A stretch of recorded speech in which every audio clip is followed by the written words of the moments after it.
বুঝতে পারলেন হিসাব? যারা হাতে তালি দেবেন এদের হাতের খারাপ রেখা যাবে কোথায়? যারা দেয় না ওদের হাতে। আজ এই আকরার নাম অনেক শুনেছি, আকরা চেনে না। আকরা শব্দের অর্থ কি জানেন? না, এ বলবো না। তাহলে আর আমায় আনবেন না? না, পরে বলবো। আমিও বলত নাকি, কিছু রাখতে হয়।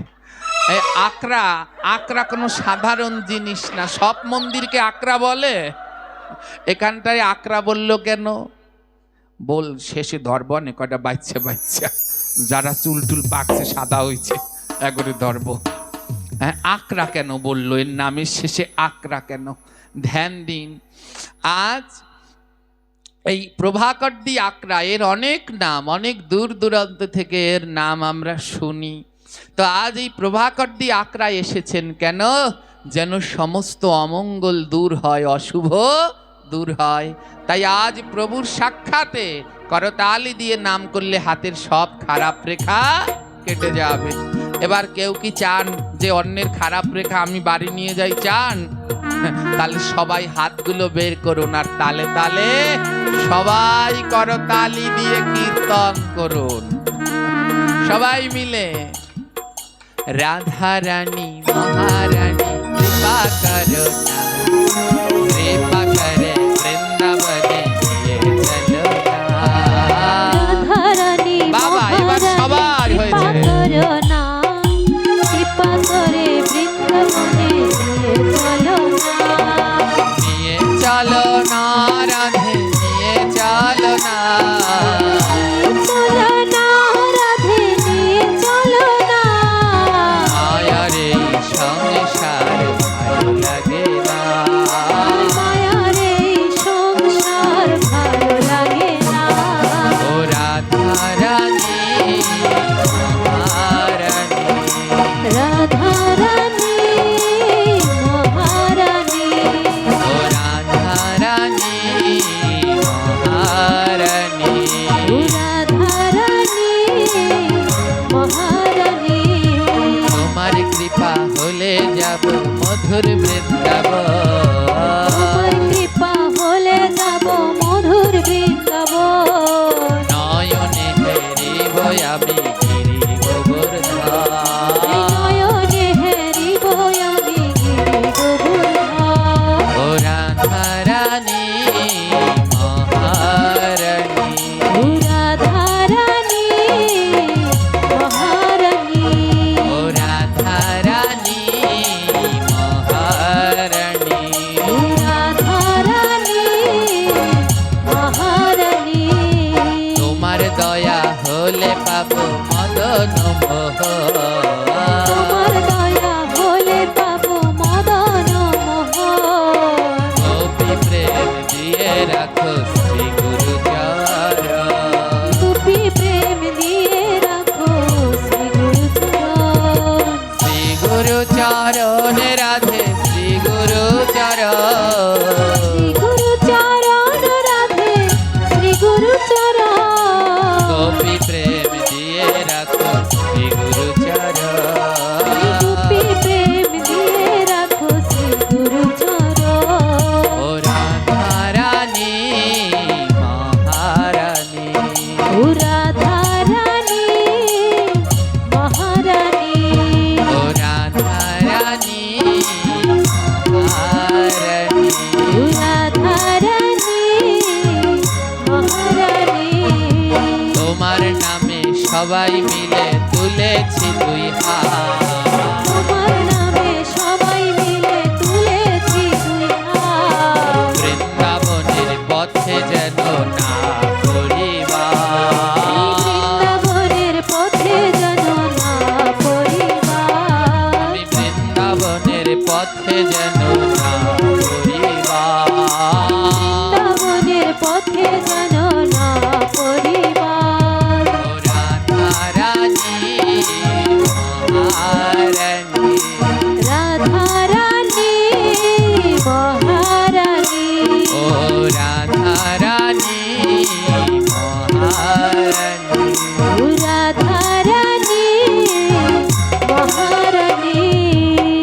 শান্ত तं सुधीरं नवनीतकायं दीघलसुन्दर मनोहररूपं करुणानिस्मृत विग्रह मधुरा नौमि गुरु श्रीदेवं রাধারানী মহারানী शाबाश রাধারানী মহারানী श्रीनिताई गौर करुणार मूर्ति गुरु कृपा पूर्ण कलेवरम श्री गुरु में मुरारी दास वंदे पद पद्म वारवी রাধারানী মহারানী बाबा রাধারানী মহারানী नाम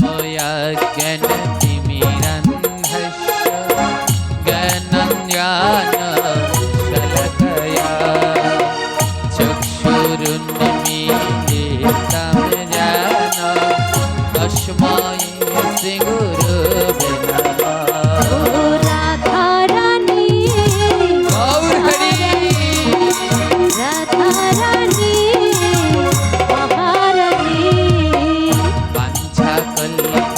वाञ्छाकल्पतरुरेखाश्च রাধে রাধে कृपा सिन्धुवायेव च पतितानां पावनेभ्यः वैष्णवेभ्यो नमो नमः ও রাধারানী মহারানী রাধারানী মহারানী कृष्ण करुणा सिन्धा दीनबन्धया गोपेशो गोपिकान्त राधाकान्त नमस्ते রাধারানী মহারানী गौर हरि রাধারানী মহারানী तप्त कंचन गौरांगी राधे वृंदावनेश्वरी वृषभानुसुते देवी तम नमामि हरिप्रिय রাধারানী মহারানী बाबा রাধারানী মহারানী श्री कृष्ण चैतन्य प्रभु नित्यानंद श्री अद्वैत गदाधर श्री वासादि गौर भक्तवृंद हरे कृष्ण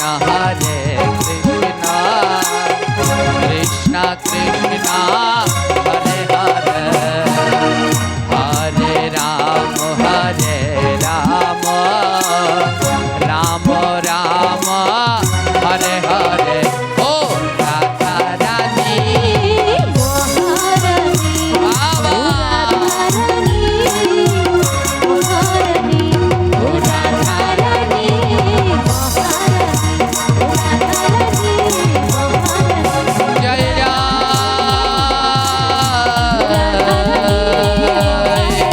श्री राधा कृष्ण प्रीति प्रेमानंद गौर हरि हरि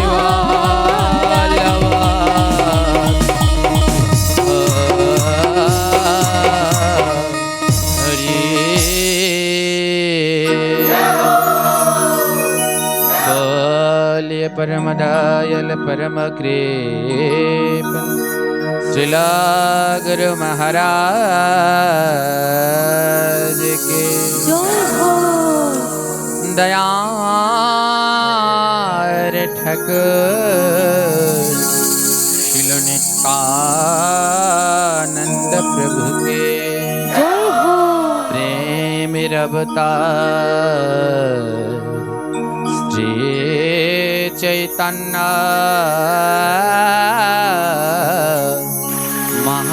महाप्रभु के परमेश्वर भगवान श्री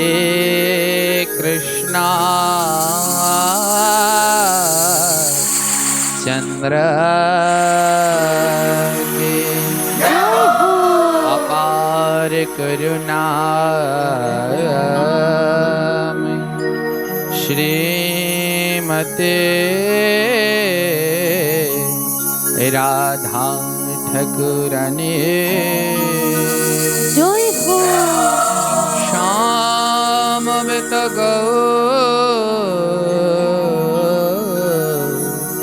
भक्तबिंद आद कर हरि कथा की জয় হো प्रभाकर दिया कराबरी की জয় হো गौर भक्तबिंद की জয় হো जय जय श्रीनिताई गौर प्रेमानंद।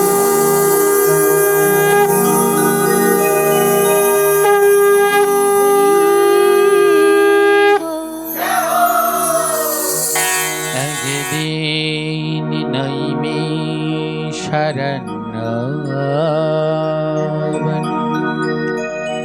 সুখদেব গোস্বামী আমার বসে আছেন বেশাসনে শ্রোতাসনে বসিয়াছেন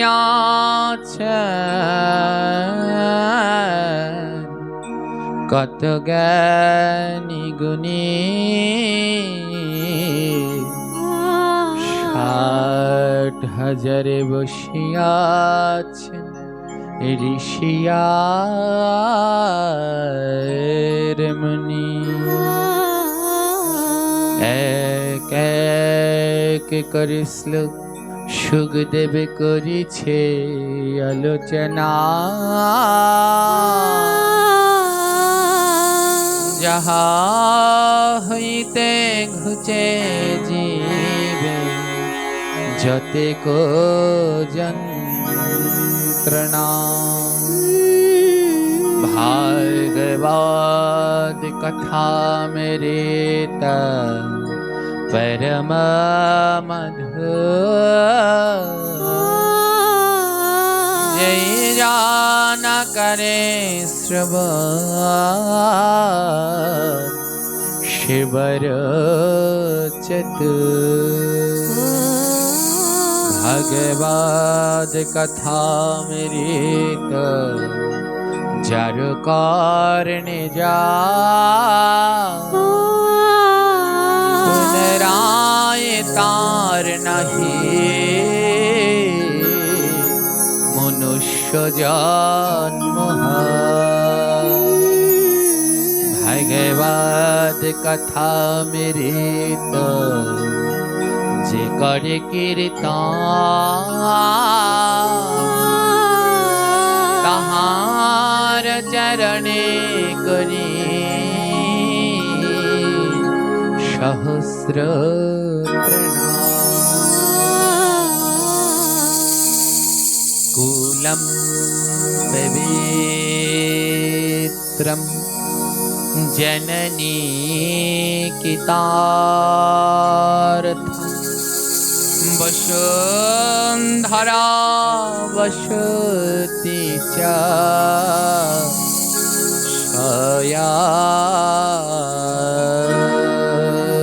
শয়াধন্না। এই শ্লোকে ভগবান আমাদের কি বললেন? কুলাম পবিত্রম, কোন কুলে কোন বংশে যদি একজন কৃষ্ণ ভক্ত সন্তান জন্মগ্রহণ করেন, ভগবান বললেন ওই বংশের ওই কুলের আর কোনো ভয় নেই। একজন যদি বংশে কৃষ্ণ ভক্ত জন্মগ্রহণ করেন, কুলাম পবিত্রম, ও কুলের আর কোনো ভয় নেই। এক কৃষ্ণ ভক্তের গুণে কুল উদ্ধার হয়ে যায়, বংশ উদ্ধার হয়ে যায়। মা, এ জগতে বংশ দিয়ে জাতপাত দিয়ে কোনো সময় গোবিন্দ পাওয়া যায় না।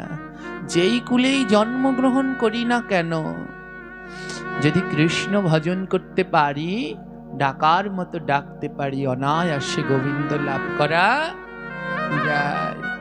প্রভু বললেন, কৃষ্ণ ভজনে নাই জাতি কুল বিচার, যেই জানা কৃষ্ণ ভজে সেই তো আমার। কৃষ্ণ ভজনে কোনো জাতিকুল বিচার নেই, যেই জনা কৃষ্ণ ভজন করে, প্রভু বললেন সেই আমার। যেই কুলে জন্মগ্রহণ করুন, কোনো ভয় নেই, কুল বংশ দিয়ে গোবিন্দ পাওয়া যায় না। বলুন, অসুর হলে অসুররা কি কোনোদিন গোবিন্দ পায়? যারা অসুর বংশে জন্মগ্রহণ করেছে, অনেকেই মাথা এমন করে নড়াচ্ছেন, না পায় না। কে বলেছে পায় না? আজ অব্দি ভক্তদের মধ্যে শ্রেষ্ঠ বলা হয় প্রহ্লাদকে। আর প্রহ্লাদ কোন কুলে জন্মালেন? তার পিতার নাম হিরণ্যকশিপু। তাহলে অসুর কুলে জন্মে কি সে কৃষ্ণ পায়নি? বলে, যেই কুলে জন্মাও যদি ভজন করতে পারো অবশ্যই কৃষ্ণ পাবে। তাই এ জন্ম তার ধন্য, এ জন্ম তার পূর্ণ, যে যেই কুলে একজন কৃষ্ণ ভক্ত সন্তান জন্মগ্রহণ করেন। কুলম পবিত্র জননী কিতার্থা। যে মায়ের গর্ভে সন্তান হয়, কৃষ্ণ ভক্ত সন্তান হয়, সে জননী কিতার্থা। আজ এই এক মাকে বলেছিলাম, ওনার 3টা মেয়ে। বলে, চিন্তা হয় যদি একটা ছেলে থাকতো। আমি মাকে বললাম, মা, ছেলে মেয়ে দিয়ে কিচ্ছু হয় না। এ জগতে ছেলেও উদ্ধার করতে পারে না, মেয়েও উদ্ধার করতে পারে না। এ জগতে উদ্ধার করতে পারে সন্তান। একটা নারীর, একটা পুরুষের 2টো ছেলে থাকতে পারে, 3টা মেয়ে থাকতে পারে, 5টা ছেলে মেয়ে থাকতে পারে, কিন্তু 5টা সন্তান হয় না। সন্তানকে ওই 5 জনার ভিতরে যে কৃষ্ণ ভজন করে তাকে বলে সন্তান। হ্যাঁ, 5টা ছেলে মেয়ে হয়, কিন্তু 5 জনই সন্তান হয় না। যারা কৃষ্ণ ভজন করে তারা সন্তান। তাই জননী কিতার্থা, যেই মায়ের গর্ভে কৃষ্ণ ভক্ত সন্তান জন্মগ্রহণ করে ও জননী কিতার্থা, ওই মাকে বলা হয় রত্নগর্ভা মা। রত্নগর্ভা মা বলা হয় তাকে। আর কি বললেন? বসুন্ধরা বসতি চ সয়াধন্যা। যত পাপ কার্য করি এই বসুমতির উপরে বসে। মা বসুমতী প্রতিদিন চিৎকার করে কান্না করে, ভগবান আর সইতে পারছি না, কত অন্যায়, কত পাপ হচ্ছে। কল্পনা করতে পারেন?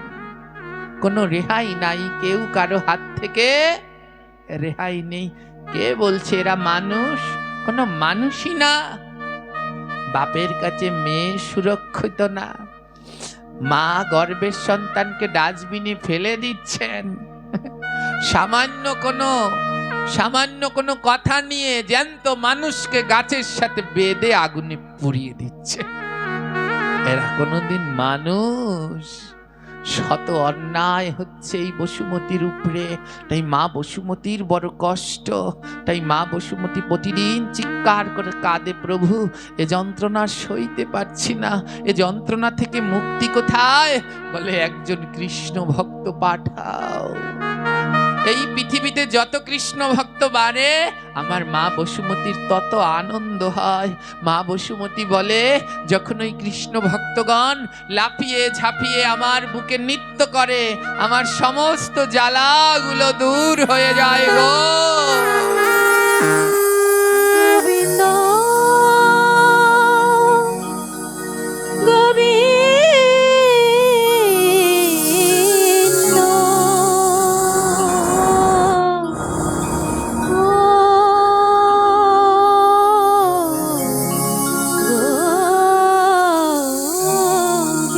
গোবিন্দ।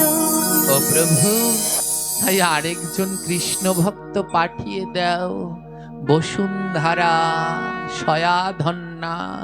যখন একজন কৃষ্ণ ভক্ত মা বসুমতী পায়, তিনিও ধন্য হয়ে যায়। বসতি চ সয়াধন্যা। আর তার ভাগ্য সব থেকে ভালো, যার বাড়ির পাশে একজন কৃষ্ণ ভক্ত বাস করেন। ওই বসতির ভাগ্য অনেক ভালো। গ্রন্থ বলল কেন তার ভাগ্য ভালো কেন? মহাজন বললেন, একবার যদি হয় কারো ভক্তের দর্শন, 100 বার গঙ্গা স্নান হয় তার। বলে একবার যদি কারো ভক্তের দর্শন হয়, সঙ্গে সঙ্গে 100 বার গঙ্গা স্নান হয়। নরোত্তম ঠাকুর পদে গাইলেন, গঙ্গার পরশে হয় পশ্চাতে পাবন, দর্শনে পবিত্র করা এই তোমার গুণ। গঙ্গার পরশে হয় পশ্চাতে পাবন। গঙ্গায় স্নান করলে পরে এসে ভগবান উদ্ধার করে, কিন্তু ভক্তের বৈষ্ণবের এমন গুণ, দর্শনেই পবিত্র করে দেয়। তাই একবার যদি কোনো ভক্তের বদনের পানে তাকাও, সঙ্গে সঙ্গে 100 বার গঙ্গা স্নান হয়ে যায়। তাই যার বাড়ির পাশে কৃষ্ণ ভক্ত আছে, সে বড় ভাগ্যবান। দরজা খুলে উঠেই যদি কৃষ্ণ ভক্তের বদন দর্শন করেন, হ্যাঁ মা, কৃষ্ণ ভক্তের বদন দর্শন করলে কি হয় ধ্যান দিন। আজ এ ধর্মের এই অধপতনের কারণ কি জানেন? আমাদের ইসলাম পার্শ্ববর্তী ইসলাম ধর্মে মসজিদে নামাজ পড়তে গেলে টুপি পড়তে হয় তো? জোরে বলবেন হয় তো? টুপি ছাড়া মসজিদে ঢোকে? জোরে বলেন ঢোকে? কাউকে দেখেছেন একটা থাল নিয়ে দাঁড়িয়ে থাকে মসজিদের সামনে, টুপি নিয়ে আসো, টুপিটা পরে ঢোকো, কেউ বলে? কোনোদিন শুনেছেন? খ্রিস্টান ধর্মে চার্চে যেতে হলে গলায় একটা ক্রুশ পড়তে হয়, একটা প্লাস চিহ্ন পড়তে হয়, ওটা না পড়লে চার্চে ঢুকতে দেয় না। দেখবেন তো চার্চের সামনে কেউ থালায় করে নিয়ে দাঁড়িয়ে আছে কিনা, আসো এটা গলায় পরো ঢোকো, নেই। বুদ্ধ ধর্মে প্যাগোডায় যেতে হলে ফুলের তোড়া নিয়ে যেতে হয়। যান প্যাগোডায় কেউ গিয়েছেন? ওই কুয়াকাটা যাবেন আমাদের ওদিকে, কুয়াকাটা বুদ্ধ মন্দিরে দেখবেন ফুলের তোড়া সাজানো বুদ্ধদেবের পাশে। ওদের নিয়ম হলো মন্দিরে ওদের প্যাগোডায় যেতে হলে ফুলের তোড়া নিয়ে যেতে হবে। কোনো কেউ একটা থালা নিয়ে দাঁড়িয়ে থাকে না, নেও ফুল নেও তারপরে যাও। কিন্তু ওরা যারটা সে নিয়ে আসে। ইসলাম ধর্মে যারটা টুপি পরে নামাজ পড়তে যায়, খ্রিস্টান ধর্মে যার ক্রুশ পরে সে চার্চে যায়, বুদ্ধ ধর্মে যার ফুলের তোড়া সে নিয়ে প্যাগোডায় যায়। কিন্তু দুঃখের কারণ কি জানেন? এই সনাতন ধর্মে এখনো ভাগবত পাঠ হলে, এখনো নাম কীর্তন হলে, এখনো হরিবাসর হলে একজনকে থালা নিয়ে নিয়ে ঘুরতে হয়, আসো তিলক পরো, তিলক পরো। কেন আমরা বাড়ি থেকে একটু তিলক পরে আসতে পারি না? আসার সাথে সাথে কতজন বলছে জানেন বাবা, এই জায়গা বিল্লমঙ্গল বাবা পাঠ করতে আসে, অনেকজন পাঠকের নাম বললো, এ আসছে এ আসছে আসছে। আরে আসছে, আমাদের মান রাখলে কোথায়? এখনো তো মানই রাখতে পারিনি। এখনো 3 ভাগ, 10 ভাগদের 2 ভাগই তিলক পরে মন্দিরে আসতে পারিনি। মহাপ্রভু বললেন, তিলক যদি নাহি থাকে বিপ্রের কপালে, শ্মশান সাদৃশ্য কপাল বেদে তাহা বলে। আরে ইসলাম ধর্মে যেমন টুপি না পরে মন্দিরে প্রবেশ করা যায় না, সনাতন ধর্মেও কপালে তিলক না থাকলে মন্দিরে প্রবেশ করা যায় না। এখনো আমাদের তিলকের থালা নিয়ে নিয়ে ঘুরতে হয়। বাজারে যেতে হলে তো কেউ বলে না তিলক পরে যাও, জীবনেও বলবো না, অফিস আদালতে বলবো না, কিন্তু মন্দিরে আসার আগে, ভাগবতে আসার আগে অন্তত তিলক পরে আসো বাবা, তিলক পরে আসো মা। এ ছোনো পাউডার লিপস্টিক কত কি দিয়ে সারাদিন সাজি, মরলে পরে দিয়ে একটা দিয়েও সাজাবে? সেদিন কি দিয়ে সাজাবে? যে তিলক সারা জীবন পড়েছে তাকেও দেবে, আর যে না পড়েছে তাকেও দেবে। তা যেটা পরে শেষের দিনে যাব সেটা পরে কেন পরবো না? তাই বললেন বসুন্ধরা বসতি চ সয়াধন্যা, যার বাড়ির পাশে কৃষ্ণ ভক্ত আছে সে ধন্য, কারণ সে দরজা খুলে যখন দরজাটা খোলে কোনো ভক্ত দেখলেই দেখে কপালে তিলক, আর যার কপালে তিলক তার হৃদয়ের মধ্যে আমার গোবিন্দ। আর যার কপালে তিলক নাই, ওই যে প্রভু বললেন, আমার কথা না, খুলুন চৈতন্য ভাগবত। প্রভু বললেন তিলক নাহি যদি বিপ্রের কপালে, শ্মশান সাদৃশ্য কপাল বেদে তাহা বলে। বলছে যা বিপ্র মানে ব্রাহ্মণ, ব্রাহ্মণকে দর্শন করলে শুদ্ধ। ওই জগতে দুই জাতিকে দর্শন করলে শুদ্ধ, এক হলো গো আর দুই হলো ব্রাহ্মণ। তাই ভগবানের থেকেও এই দুইজনের ক্ষমতা বেশি। তাই গোবিন্দকে প্রণাম করবার আগে এই দুইজনের নাম স্মরণ করতে হয়। নমো ব্রহ্মণ্য দেবায় গো ব্রাহ্মণ হিতায় চ। গো এবং ব্রাহ্মণ দুজন পবিত্র। মহাপ্রভু বললেন সেই ব্রাহ্মণ পর্যন্ত শুদ্ধ থাকে না যদি কপালে তিলক না থাকে, শ্মশান সাদৃশ্য কপাল। তাই যার বাড়ির পাশে কৃষ্ণ ভক্ত আছে, সকালবেলা দরজা খুললে কপালে তিলক যুক্ত ভক্ত দেখতে পায়, তাই সেই বসতির জীবন ধন্য। বসতির জীবন ধন্য, বসতি চ সয়াধন্যা। হ্যাঁ, একবার কৃষ্ণ ভক্তের দর্শন করলে মা 1000 বার গঙ্গা স্নানের ফল হয়ে যায়। চিন্তা করতে পারছে কি গুণ? এর জন্য প্রভু বললেন আমার থেকে আমার নাম বড়, নামের থেকে আমার ভক্ত আরো বড়। ও বৈষ্ণব কবি বললেন তাই বুঝি দর্শন করলেই 100 বার গঙ্গা স্নানের ফল? তোমাদের এই ভক্তের আর কোনো গুণ আছে? বলে আছে। ভক্তের বাতাস যদি লাগে কারো গায়, 100 জন্মের পাপটা দূর হয়ে যায়। বলে আরেকটা গুণ শুনবে, কৃষ্ণ ভক্তের গুণ শুনবে। যদি ভক্তের বাতাস গায়ে লাগে, ওই বাতাসে যেমন সব উড়ে যায়, কৃষ্ণ ভক্তের বাতাসের এমন ক্ষমতা 100 জন্মের পাপ উড়ে যায়।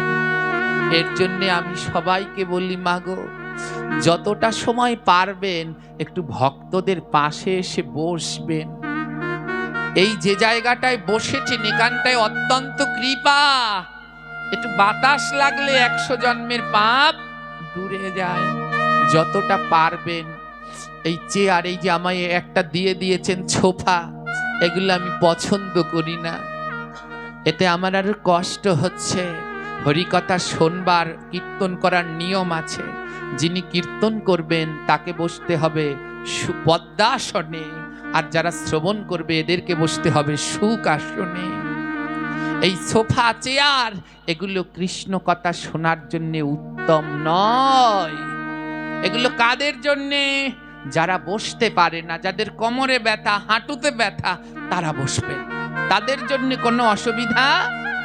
যেই পাঠকদের হাঁটু কোমর ব্যথা, নিচে বসতে আসন করতে সমস্যা, তারা বসবে। আমার মতো এখনো খাসি একটা, এখন যদি এইটাকে এই দেন তাহলে হয়? দেবেন না, আমার পাঠে সমস্ত দেবেন না। যদি দেন যেন আমি আসন করে বসতে পারি। এই যে আসন করেই বসছি, কিন্তু কষ্ট হচ্ছে। হ্যাঁ, চেয়ারে বসবেন না, বসবেন তারা যারা কোমর ব্যথা, মাজা ব্যথা, মায়েরা, তারা বসবেন। যারা বসতে এখন পর্যন্ত নিচে পারেন বসে যান, কারণ এখানে না বসলে যে ভক্তের বাতাসটা লাগবে না, আর ও বাতাসটা না লাগলে যে 100 জন্মের পাপ যাবে না। হ্যাঁ, ওতে তো পাপ যাবে না। হ্যাঁ, এখানটা একটু বসুন, এখানটায় যে কি প্রেম আছে না বসলে বুঝতে পারবেন না। দেখুন এখনো কত বৃদ্ধ মায়েরা বাবারা এখানটায় এসে বসেছে, আর কতজন তাদের থেকেও বয়স কম, তারা আপনারা চেয়ারে বসেছেন। অনেকে হয়তো মনে মনে কষ্ট পাচ্ছেন, কিন্তু আমার একটা কথা শুনুন, বিধি যে মানে না ব্যাধি তাকে ছাড়ে না।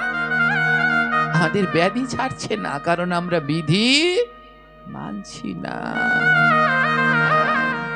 তাই প্রভু মহাজন বললেন, ভক্তেরও বাতাস যদি লাগে কারো গায়ে, 100 জন্মের পাপ তার দূর হয়ে যায়।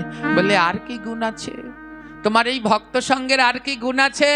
বলে আছে, দর্শন করলে 100 বার গঙ্গা স্নানের ফল, বাতাস লাগলে 100 জন্মের পাপ। কত জন্ম জন্মের পাপ, 84 লক্ষ জনি ভ্রমণের পরে একবার মানব জন্ম।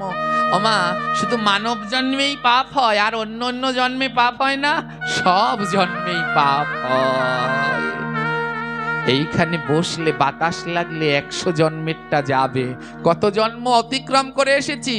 84 লক্ষ। এখানটা একটু বসুন। বলে আর কি কোনো কৃপা হয় এ ভক্তের দ্বারা? বলে আরেকটা কৃপা হয় জানো? বলে কি? ভক্তের ওই অঙ্গ পরশ যে করে একবার,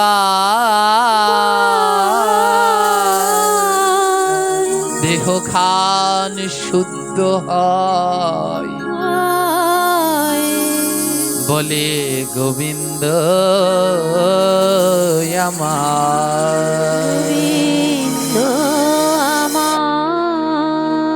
বলে এই ভক্তের পরশ করলে পরে এই তাপিত দেহটা শীতল হয়, শুদ্ধ হয়, শুদ্ধ হয় গো।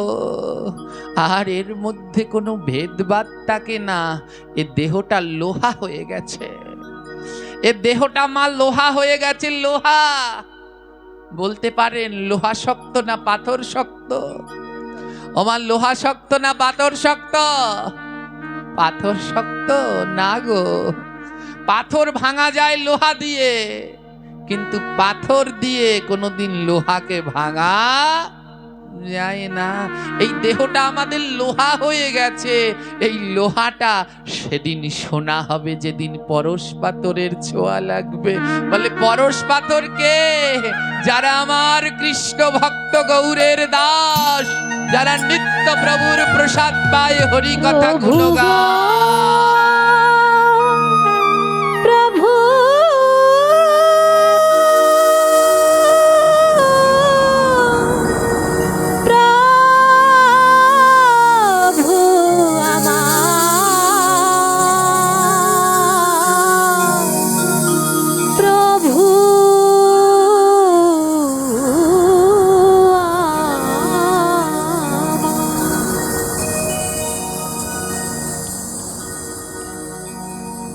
জয় নিতাই। তাই এই শুদ্ধ ভক্ত পরশ পাথরের ন্যায়, এদের ছোঁয়া লাগলে এই লোহার দেহটা সোনা হয়ে যায়। আর লোহা কোনোদিন গোবিন্দ সেবায় লাগে না।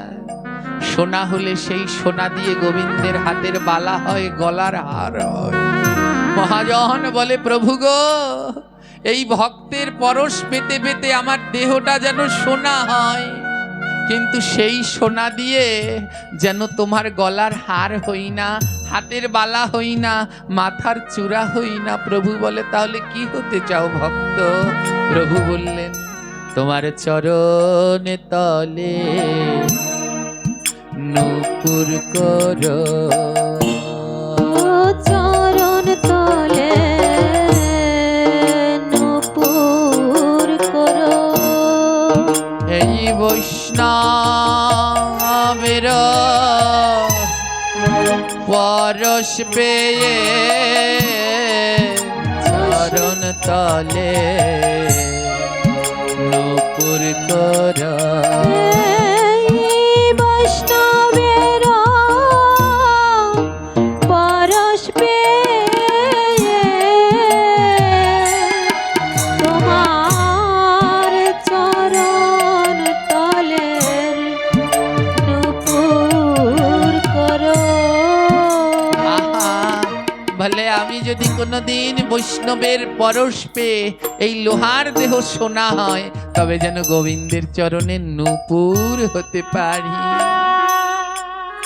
ও এই বৈষ্ণবের দর্শন করলে গঙ্গা স্নানের ফল, বাতাস লাগলে শত জন্মের পাপ যায়, পরশ পেলে দেহটা পবিত্র হয়। তোমাদের ভক্তদের আর কি কোনো গুণ আছে? বৈষ্ণব কবি বললেন আরেকটা গুণ আছে, আরেকটা গুণ আছে। বলি সে গুণটা কি? বলে শুনবে। বৈষ্ণবের চরণ ধুলি যে করে ধারণ,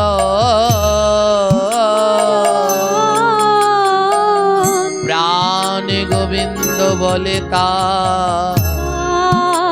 হয় না মরণ। বলে একবার যদি কেউ বৈষ্ণবের চরণ ধুলি শিরে ধারণ করতে পারে, তার আর মরণ নেই, তার আর মরণ নেই, সে অমর হয়ে যায়। কে পেরেছিল জানেন? পেরেছিল দেবাদিদেব মহাদেব, তাই জন্মেছে আর মরেনি। নারদ জিজ্ঞেস করলেন ভোলানাথ, সবাই বলে তোমায় বৈষ্ণব, নিম্নগণাম যথা গঙ্গা দেবানাম অচ্যুতা যথা বৈষ্ণবানাম যথা শম্ভু পুরাণানাম মৃদাম তথা। ও ভোলানাথ, তো তুমি নাকি বৈষ্ণবদের মধ্যে শ্রেষ্ঠ। যদি বৈষ্ণবদের মধ্যে শ্রেষ্ঠ হবে তাহলে তিলক করো না কেন? সারা গায়ে শ্মশানের ছাই মাখো। যেখানে কেউ মারা যায় সেখানে গিয়ে তাদের ছাই নিয়ে গায়ে মাখো। তুমি কেমন বৈষ্ণব? তুমি তিলক করো না কেন? এ কথা শুনে ভোলানাথের নয়নে জল, কথা বলছে না। ভগবতী মা দুর্গা বলছে, ওগো নারদ, তুমি কাকে কি বলছো? তুমি জানো আমার ভোলানাথ কেউ মারা গেলে ওই শ্মশানে গিয়ে শ্মশানের ছাই সারা গায়ে মাখে, কিন্তু জানো নারদ, আমার ভোলানাথ সব শ্মশানের ছাই গায়ে মাখে না। মা, আমার মতো পাষণ্ড বললে ভোলানাথের কি দায় ঠেকেছে? তিনি শ্মশানে এসে আমার ভস্য গায়ে মাখবেন? মা পার্বতী বললেন, শোনো নারদ, সব শ্মশানের ছাই ভোলানাথ গায়ে মাখে না। নারদ বললেন, কোন শ্মশানের ছাই মাখে? মা পার্বতী বললেন, যে কৃষ্ণ ভক্ত প্রতিদিন দ্বাদশ অঙ্গে তিলক করে, সে যদি মারা যায় তার শ্মশানের ছাই ভোলানাথ সর্ব অঙ্গে ধারণ করে নেয়।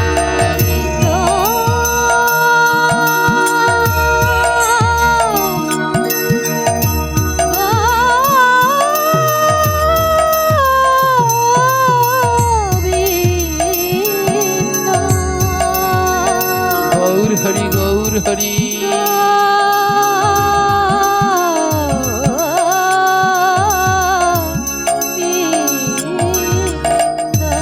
সব শ্মশানের ছাই ভোলানাথ মাখে না।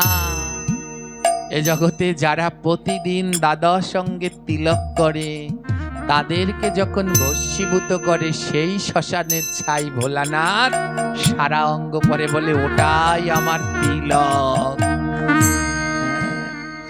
জয়নি তাই তাই এ জগতে তার আর মরণ নেই, যে একবার কৃষ্ণ ভক্তের চরণ শরণ নিয়েছে।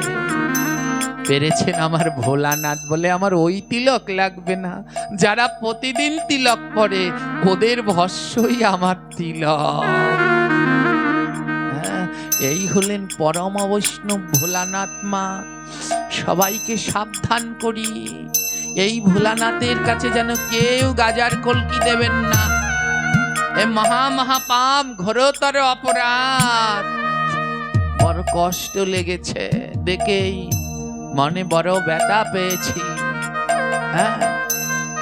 ভোলানাথ বললেন, মম দ্বারে মম যজ্ঞে যে নরা তামক দ্রব্য ভোক্তা প্রযচ্ছতি, তেনারা সপ্ত জন্ম কালম বরাহো জনি লভম।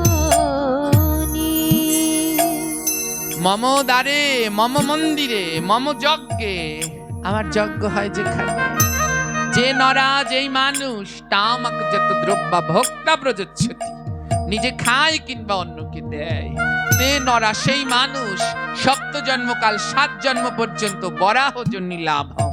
বরাহ মানে বোঝেন? বরাহ কাকে বলে? স্বয়ং ভোলানাথ বললেন যে তামাক জাতীয় দ্রব্য খায় কিংবা অন্যকে দেয়, পরে 7 জন্ম সে শূকর হয়। যদি এই কথা ভোলানাথ বলে, সে কি কোনোদিন গাজার কলকি খেতে পারে? কিছু দুষ্টু লোক আছে যারা নিজেরা খাবে বলে ভোলানাথের নাম দেয়। হ্যাঁ, ভোলানাথ সিদ্ধি খায়, কিন্তু ওই সিদ্ধি না। গ্রন্থে আছে ভোলানাথের পূজায় সিদ্ধি লাগে। সিদ্ধি শব্দের অর্থ সফলতা। শয় রশ্মি, দয় ধয় রশ্মি সিদ্ধি, আবার শয় দীঘি, দয় ধয় রশ্মি সিদ্ধি। এক সিদ্ধি মানে গাঁজা, আরেক সিদ্ধি মানে সফলতা। ভোলানাথের সেবায় সফলতা লাগে, সেই ভোলানাথকে পায় যিনি সফলভাবে সেবা পূজা করতে পারে। ওই সিদ্ধি দিয়ে ভোলানাথকে পাওয়া যায় না। এইসব করবেন না, এগুলো অপরাধ। পরম কৃষ্ণ ভক্ত আমার ভোলানাথ, তাই এ জগতে তার মরণ নাই।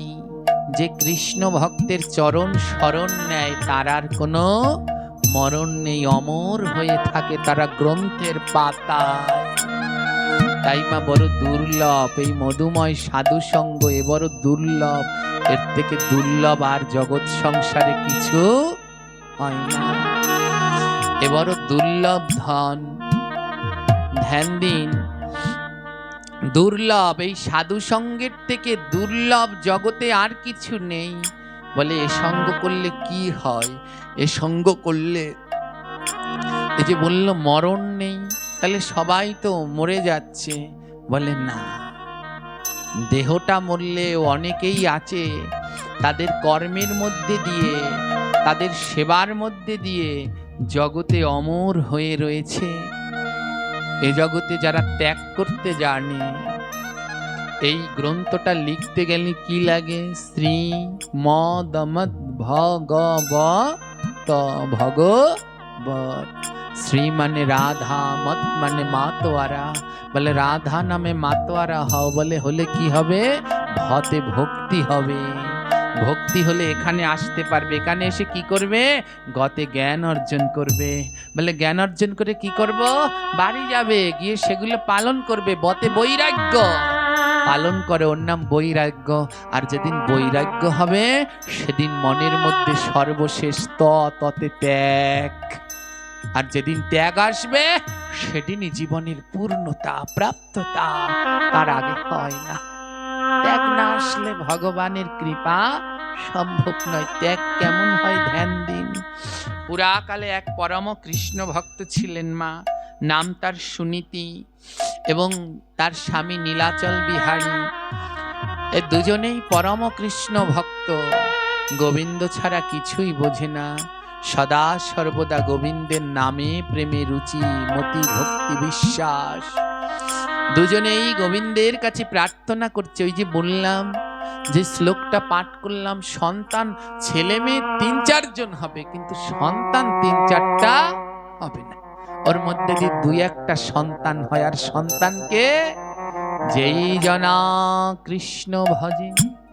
পুত্র কাকে বলছে? তুলসীদাস তার রামায়ণে রামচরিতমানসে বলছে, জৈসে পুত্র কৃষ্ণ ভজে তৈসে কায় পুত্র, জৈসে পুত্র কৃষ্ণ ত্যাজে তৈসে কায় মূত্র।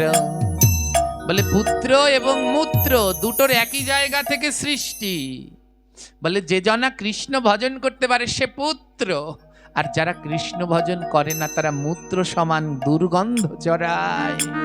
হ্যাঁ, তাই একই মায়ের 3-4টা ছেলে মেয়ে থাকে, কিন্তু সবাই ছেলে মেয়ে হতে পারে, কিন্তু সন্তান সে যে কৃষ্ণ ভজন করে। হ্যাঁ, আর এ জগতে ওই যে এক বাবা একটু আগে বললেন যে বাবা, একজনে বলেছে মা বাবার সেবা করলে আর গুরুদেবের সেবা করলে গলায় তুলসীর মালা লাগে না। ভগবানের পূজা আশ্রা লাগে না, তিলক পরা লাগে না। এ জগতে সেই মাতা পিতার কৃষ্ণ ভজন সেবা করলে লাগে না যেই মাতা পিতা কৃষ্ণ ভক্ত। যাদের গলায় তুলসীর মালা আছে, দাদা সঙ্গে তিলক পরে যেই মাতা পিতা গোবিন্দের প্রসাদ পায়, এদের সেবা করলে আর কারো তা লাগেই না। এদের যদি সেবা করেন তাহলে এই মাতা পিতাই আপনাকে আদেশ করবেন, বাবা গলায় তুলসীর মালা পরো।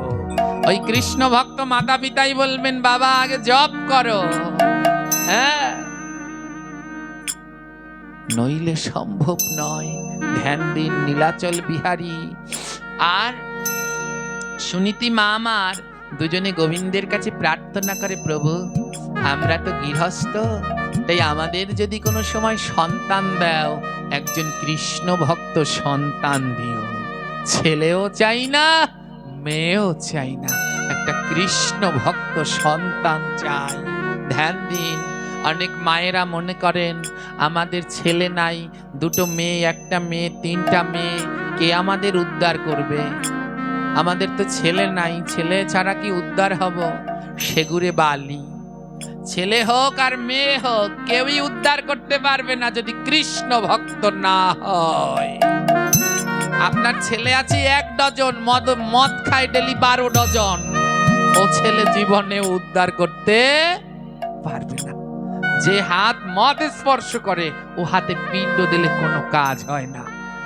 হ্যাঁ, গ্রন্থ সিদ্ধান্ত দিলেন মদ যদি স্পর্শ করে তাকে শুদ্ধ হওয়ার জন্য প্রাচিত্য করতে হয়, আর যদি খায় তাহলে কি হয় নিজেরাই বুঝবেন। হ্যাঁ, তাই সেই সন্তানের হাতে পিণ্ড পেলে উদ্ধার হবেন, সে মেয়ে হোক ছেলে হোক, যদি কৃষ্ণ ভক্ত হয়।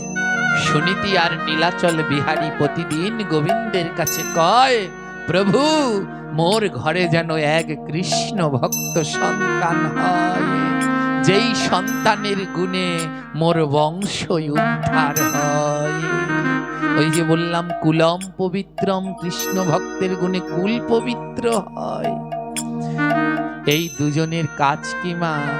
সারাদিন গোবিন্দের নাম করে। নীলাচল বিহারী ওই লোকের বাড়িতে কাজ করে, কাজ করে যা পায়, ওই কাজ করে যা পায় শাক খুদ ভাত, ওরা গোবিন্দকে ভোগ দিয়ে প্রতিদিন প্রসাদ পায়, প্রসাদ ছাড়া কিচ্ছু পায় না।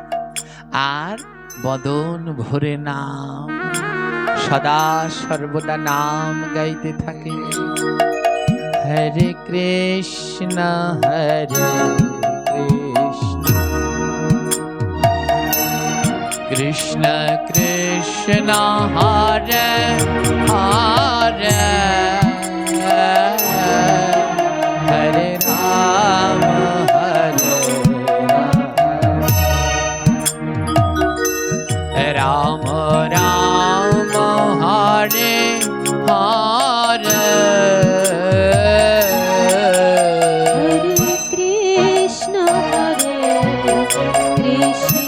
কারো মুখ বন্ধ নয়, সবাই মিলে উচ্চ স্বরে নাম করো। হরে হরে, হরে রাম হরে রাম, গৌর হরি গৌর হরি, রাম রাম হরে হরে,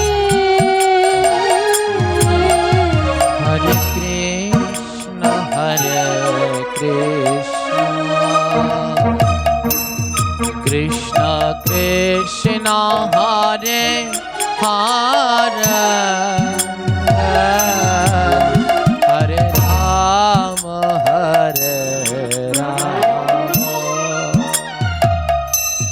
রাম রাম হরে হরে,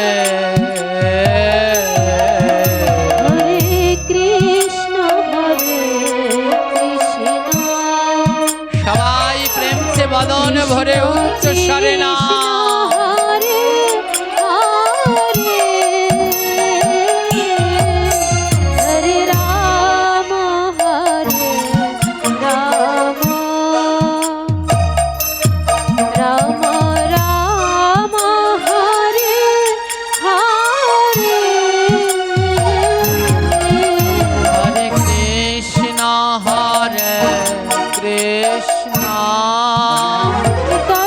হরি বল। কৃষ্ণ কৃষ্ণ হরে হরে হরে রাম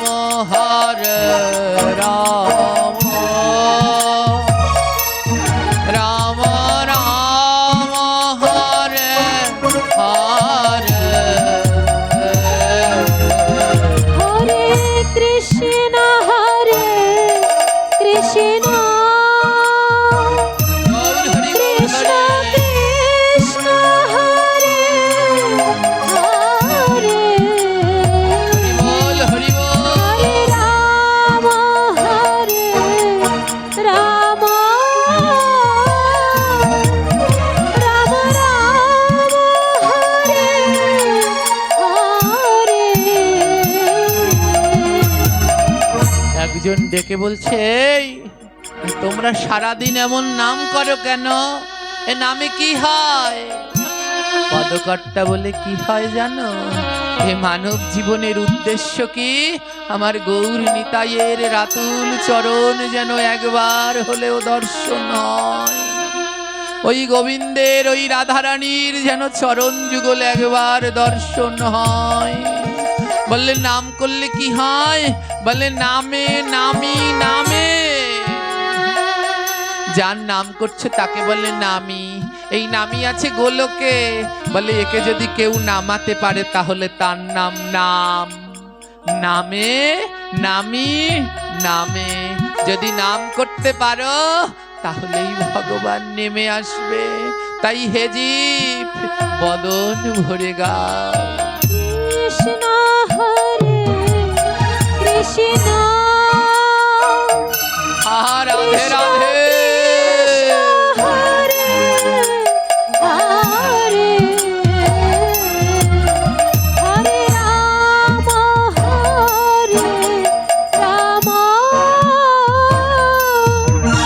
রাম রাম হরে হরে। এই ভক্ত, আমি কত নাম করলাম, কই ভগবান তো আমায় কোনো সাড়া দিচ্ছে না। ও, তোমার নামে সাড়া দিচ্ছে না, তাহলে জেনে নেবে তোমার নাম প্রভু এখনো গ্রহণ করেনি। ও, তাহলে আমি কি করব? বলে, নাম করতে থাকো, একদিন না একদিন প্রভু গ্রহণ করবে। ভক্ত বলছে, বৈষ্ণব, আমি কি করে বুঝবো আমার নাম প্রভু গ্রহণ করেছে? বলে, যেদিন দেখবে বদনে নাম আর দুই নয়নে জল ঝরছে, সেদিন বুঝবে তোমার নাম আমার প্রভু গ্রহণ করেছে। কৃষ্ণ হরে হরে রাধে রাধে। রাম হরে রাম রাম রাম হরে হরে। যেদিন দেখবে বদনে নাম আর দুই নয়নে জল, সেদিন জানবে তোমার নাম প্রভু গ্রহণ করেছে। বলে, কত নাম গাই, কত নাম করি, কিন্তু জানো আমার নয়নে জল ঝরে না। কিন্তু ছেলে মেয়ে পুত্র পরিজন অর্থ বৈভব, এর জন্য আমার নয়নে জল ঝরে, কিন্তু কৃষ্ণ নামে জল ঝরে না। বলে, ঝরবে কেমন করে? এ জগতে কৃষ্ণ নামে নয়নে জল তারই ঝরে, যে বদনে নাম করে আর দুই বাহু দিয়ে ভক্তের অঙ্গ পরশ করে। হরে কৃষ্ণ হরে কৃষ্ণ কৃষ্ণ হরে হরে হরে রাম হরে রাম রাম হরে হরে। হরে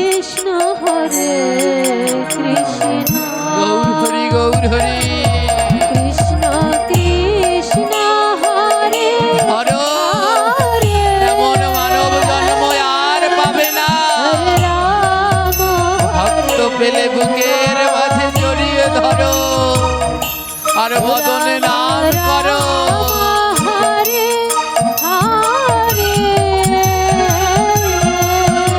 হরে কৃষ্ণ হরে কৃষ্ণ কৃষ্ণ কৃষ্ণ হরে হরে হরে রাম হরে রাম রাম রাম হরে হরে হরে কৃষ্ণ রাধে কৃষ্ণ ও করুণাম ওই একবার দেখা যায় হরে হরে রাম হরি বল রাম হরে হরে হরে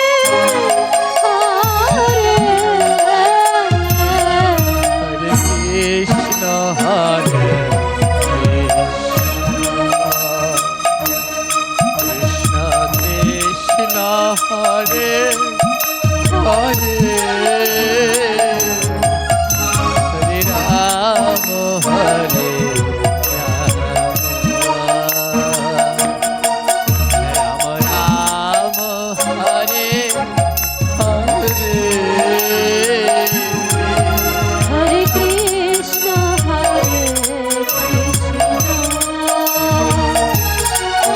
হাগো কৃষ্ণ হরে হরে হরে রাম রাম রাম রাম হরে হরে সারাদিন রাত নাম বন্যায় ভেসে যায় দুজন। দেখতে দেখতে ওদের ঘর আলো করে একটা কন্যা সন্তান জন্মেছে। জানেন, যেদিন মেয়েটা জন্মেছে ওই দিনই ভক্ত নীলাচল বিহারী মারা গেছে। যেদিন জন্মালো শিশু ওদিনই মারা গেল।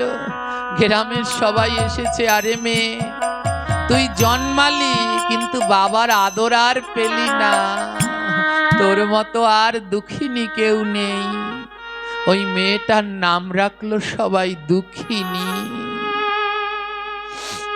মৃত্যুকালে বাবা ওই মাকে ডেকে বলছে, সুনীতিকে ডেকে বলছে, শোনো আমার কন্যাটা যেন কৃষ্ণ ভক্তের সেবায় লাগে। ও কৃষ্ণের সেবায় লাগুক আর না লাগুক কিন্তু ভক্ত সেবায় যেন লাগে। মেয়েটার যখন 7 বছর বয়স তখন মাও মারা গেল। দুঃখিনী যার নাম তার জীবন থেকে দুঃখ যায়। ওই গ্রামের জমিদার বাবুর বাড়িতে কাজ করতে লাগলো। যখন মা মারা যাচ্ছে মা হাতে গিরিধারীকে তুলে দিলেন নে। মা যখন মারা যাচ্ছে দুঃখিনী বলছে, ও মা বাবা জন্মানোর সময় মারা গেল, তুমিও ছেড়ে চলে যাচ্ছ, আমি কাকে নিয়ে থাকবো? মা গিরিধারীকে দিলেন নে।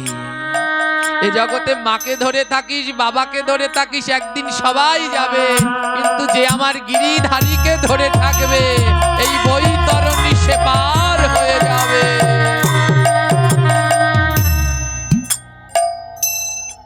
ও মা, শত কষ্টেও গিরিধারীর সেবা বন্ধ করবি না।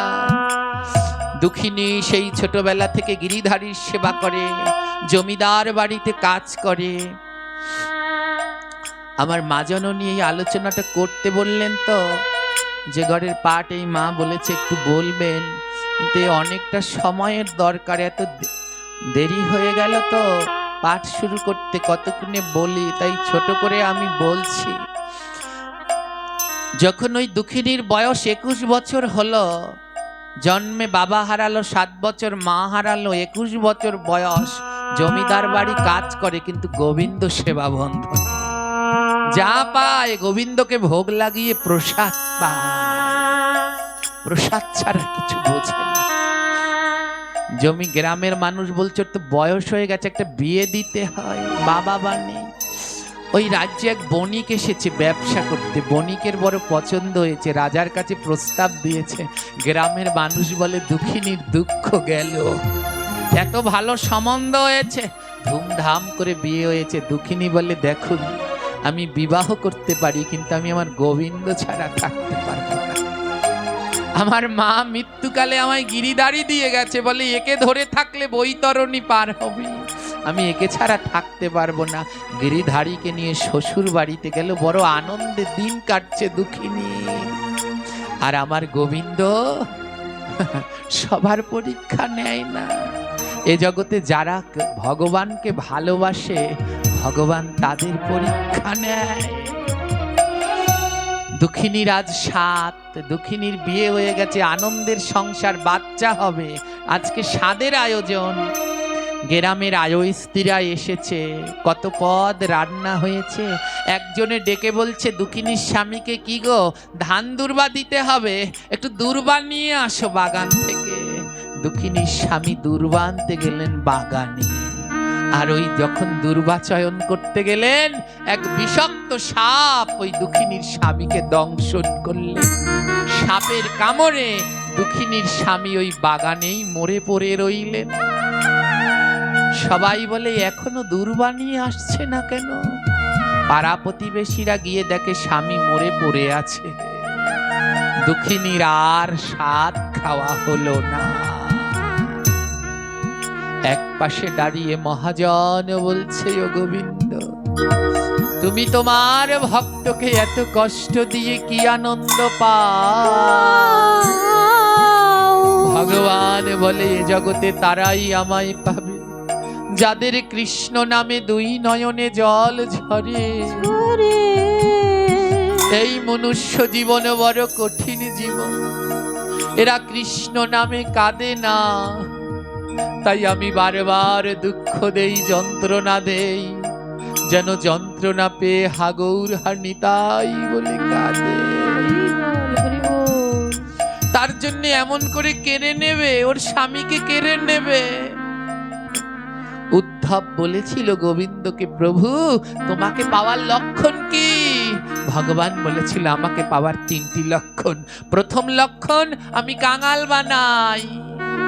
ওমা দেখবেন মিলিয়ে জগতে যারা ভগবানকে ডাকছে, এদের ধন সম্পদ বাড়ে না, কমে, দিন দিন কাঙাল হয়, দিন দিন কাঙাল হয়। কাঙাল না হলে গোবিন্দ পাওয়া যায় না। গোবিন্দকে পেয়েছিলেন সুদামা, কেমন কাঙাল বানিয়ে দিয়েছিল। রুক্মিণী বলেছে, প্রভু তুমি পারতে না। ও যখন সুদামা যখন তোমার সাথে দেখা করতে আসছে, একটা রথ পাঠাতে পারতে না? রথে করে আসতো, তাহলে ওর চরণে এত ব্যথা লাগতো। ভগবান বলে, ও যদি হেঁটে না আসতো, তাহলে এই রাস্তায় রাস্তায় ভক্তের চরণ ধুলি কি করে পড়তো? তাই তো আমি রথ পাঠাইনি।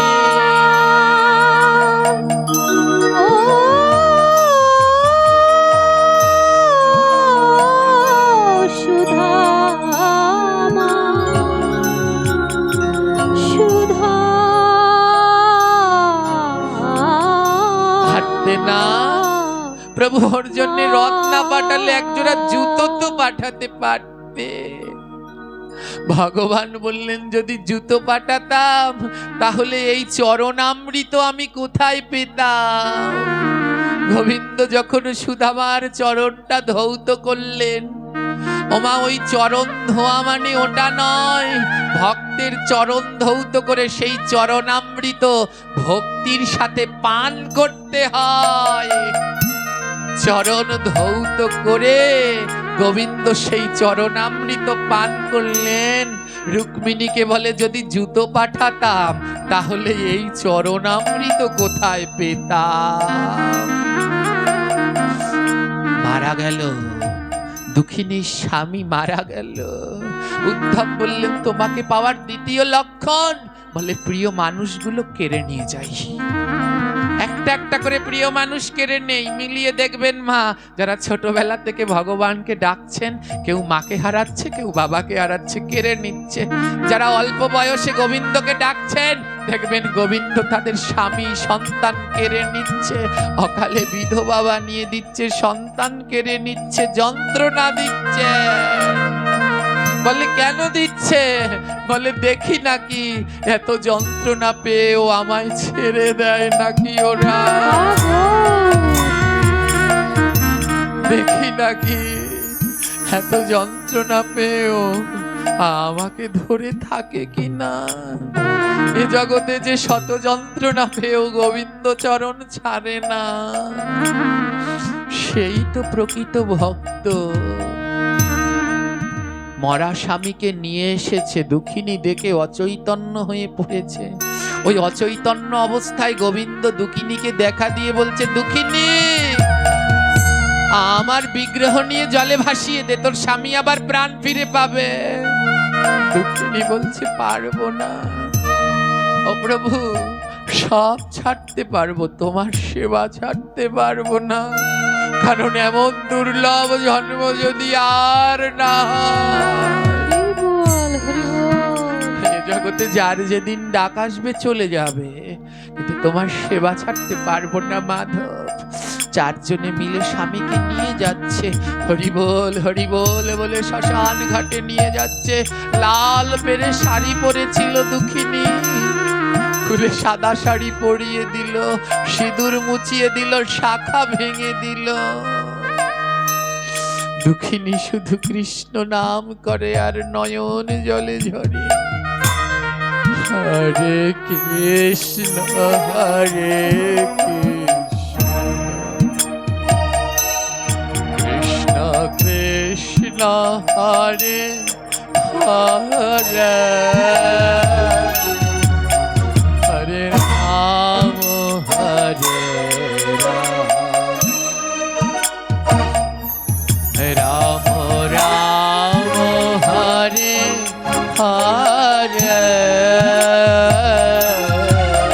হরে কৃষ্ণ হরে কৃষ্ণ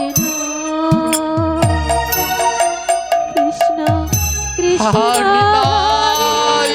হরে দয়া করো প্রভু, হরে রাম রাম রাম রাম হরে হরে। মা, দুঃখিনীর যন্ত্রণা কেউ বোঝে না। জানেন, অল্প বয়সে যারা স্বামীকে হারিয়েছে তারা জানে তাদের হৃদয়ের মাঝের কি যন্ত্রণা। যখন সকালবেলায় গিয়ে দাঁড়ায়, ওই পাড়া প্রতিবেশী বলে, আরে তোমার মুখ দেখলাম আজ দিন খারাপ যাবে, এই বয়সে স্বামী খেয়েছিস, তুই তো শত জন্মের পাপী। কত জনার কত কটু কথা। দুঃখিনী আর সহ্য করতে পারছে না ও প্রভু। জানেন মা, এ জগতে কেউ যদি চর দেয়, জুতো দিয়ে বাড়ি দেয়, তাও সহ্য করা যায়, কিন্তু অন্তরে যদি আঘাত দেয়, ও সহ্য করা বড় কষ্ট হয়ে যায়।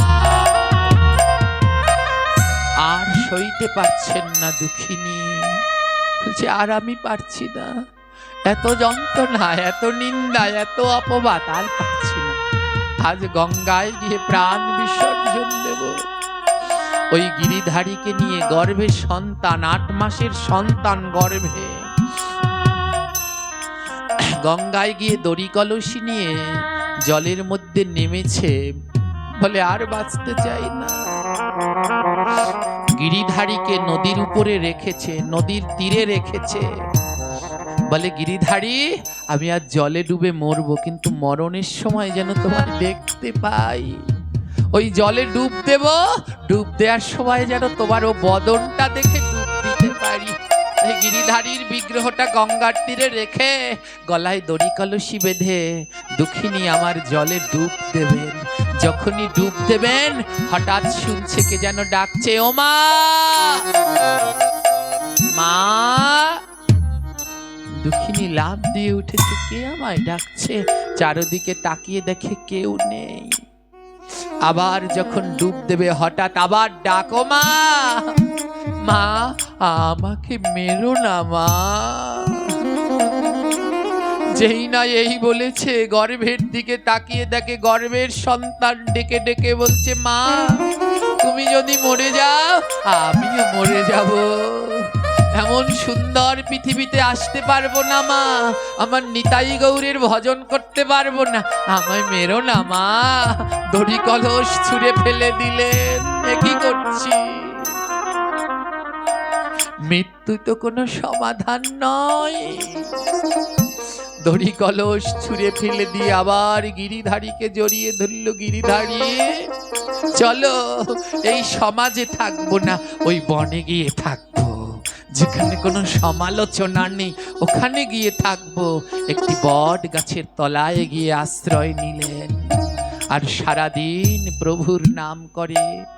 নিঘুর বন, ওখান থেকে শাক পাতা লতা পাতা কচু তুলে সিদ্ধ করে কোনো রকমে জীবন যাপন করে। 10 মাস 10 দিন পরে ওই দুঃখিনী একটি পুত্র সন্তান জন্ম দিলেন মা। কিন্তু এমনই দুঃখিনী, এ জগতে প্রত্যেক নারীর যন্ত্রণার দিন হলো যেদিন সে প্রথম সন্তানটা জন্ম দেয়। এত যন্ত্রণায় ওদিন ওর পাশে কেউ ছিল না, এমনকি নারী কাটার জন্য একটা ছুরি একটা কেচি বেলেটও ছিল না। নিজের দাঁত দিয়ে দুঃখিনী সন্তানের নারী কর্তন করলেন। শত যন্ত্রণা পেয়েও সন্তানটা যখন বুকে জড়িয়ে ধরেছে, এক মা তার হাজার যন্ত্রণা, মায়ের যন্ত্রণায় কাউকে বলে বোঝানো যাবে না। মা তো মাই হয়, মায়ের মতো জনম দুঃখিনী জগৎ সংসারে আর কেউ নয়। মায়ের সুখ কোথায়? যদি সন্তান সুখে থাকে তাতেই মাতা পিতার সুখ। আজ শত যন্ত্রণার পরে যখন সন্তানটা বুকে জড়িয়ে ধরেছে, দুঃখিনীর যন্ত্রণা যেন সব কমে গেলে। আর এমতো অবস্থায় গোবিন্দ আমার বলে, ও দুঃখিনী, সন্তান পেয়ে কি আমায় ভুলে গেলে? দেখি একবার পরীক্ষা করে। বরুণ দেবকে ডেকে বলল, বরুণ দেব বৃষ্টি দাও, অজর ধারায় বৃষ্টি দাও, দেখি দুঃখিনীর কাছে কে আপন, আমি না ওর সন্তান। আমার ঘরের চাল নিয়ে একটা বট গাছের ছায়ায় আশ্রয় নিয়েছে, কোলে সবে মাত্র জন্মেছে সন্তান। অজর ধারায় বৃষ্টি শুরু হলো। দুঃখিনী দেখছে যদি ছেলেকে জড়িয়ে ধরে তাহলে ভগবান ভিজে যায়, আর ভগবানকে জড়িয়ে ধরলে সন্তান ভিজে যায়। ভগবান বলে, আজ দেখবো তোমার কাছে কে আপন, আমি না তোমার সন্তান। দুঃখিনী বলছে, না না, শত শত আনন্দে গোবিন্দ ভোলা যাবে না। কোলের ছেলে ফেলে রেখে ওই গিরিধারীকে বুকের মাঝে জড়িয়ে ধরল। আবার গিরিধারীর যেন কষ্ট না হয়।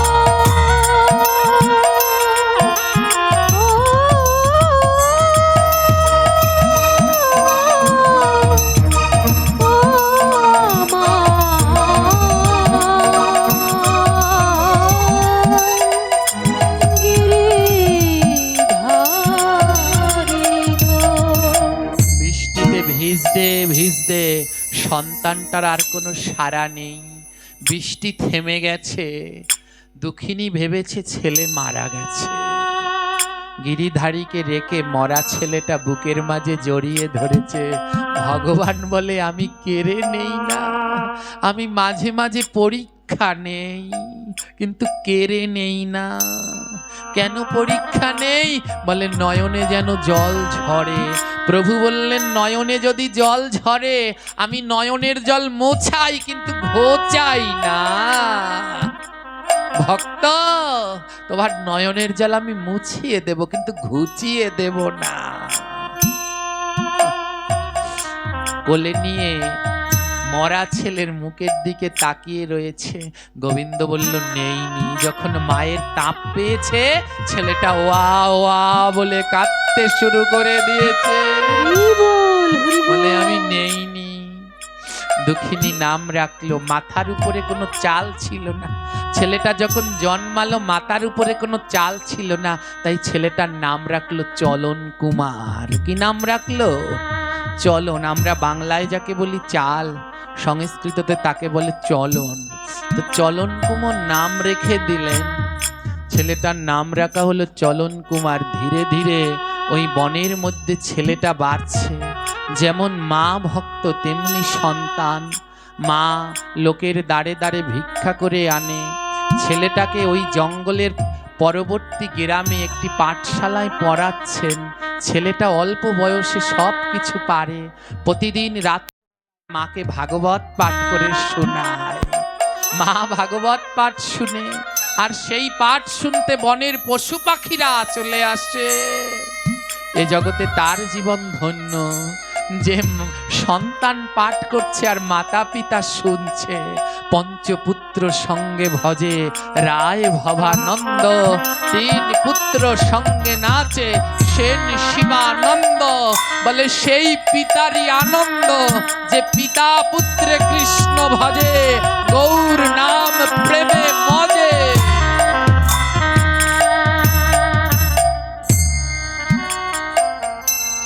বড় আনন্দে আছে তারা। ভগবান বলছে, ও তোমরা তো বড় আনন্দেই আছো, কিন্তু আমি আবার পরীক্ষা নেব। ধ্যান দিন, যারা এই ভক্তিপথে নেমেছেন, এই পথটা বড় সহজ, বড় কঠিন। বারবার পরীক্ষা নেবে চাতুরা কৃষ্ণ, কিন্তু ছাড়বেন না মা, শক্ত করে ধরবেন। ধরতে পারলে শেষ পর্যন্ত ওই কৃষ্ণকে ধরতে পারবেন। গোবিন্দ বললেন, আমি আবার পরীক্ষা নেব। চলন কুমারের বয়স 7 বছর। গোবিন্দ বলে, এবার আমি আর নেব না।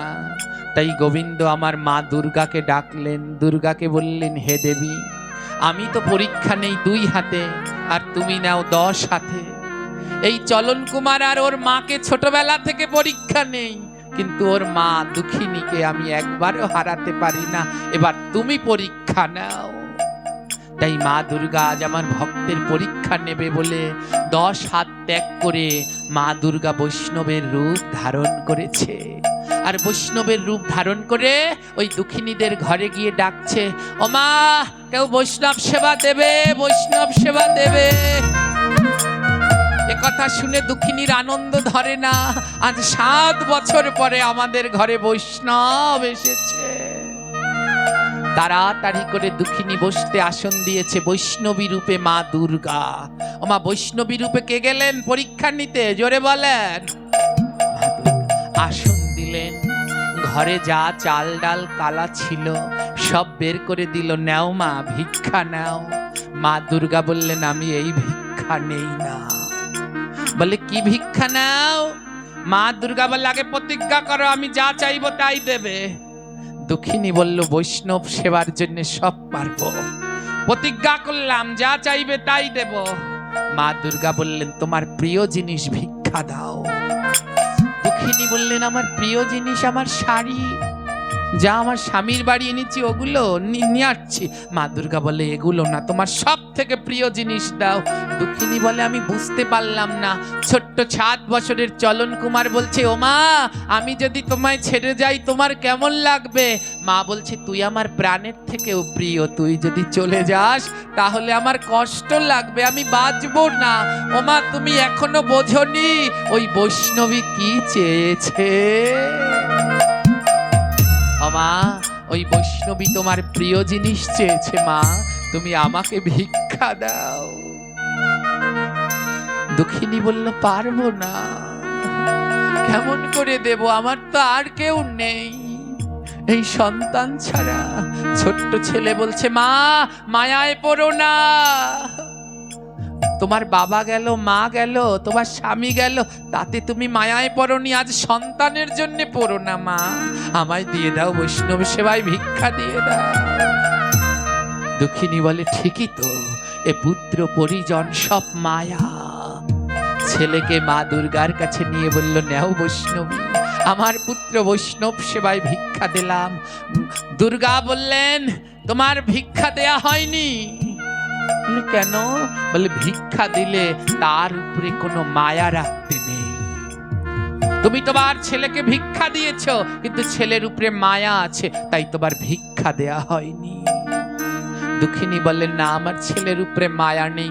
মা দুর্গা বলে বেশ, যদি মায়া না থাকে তাহলে তোমার ছেলেকে এই মুহূর্তে আমার সম্মুখে বলি দাও। যদি তোমার ছেলের উপরে কোনো মায়া না থাকে তবে তোমার ছেলেকে এই মুহূর্তে আমার সম্মুখে বলি দাও, দেখি তোমার কেমন মায়া নেই।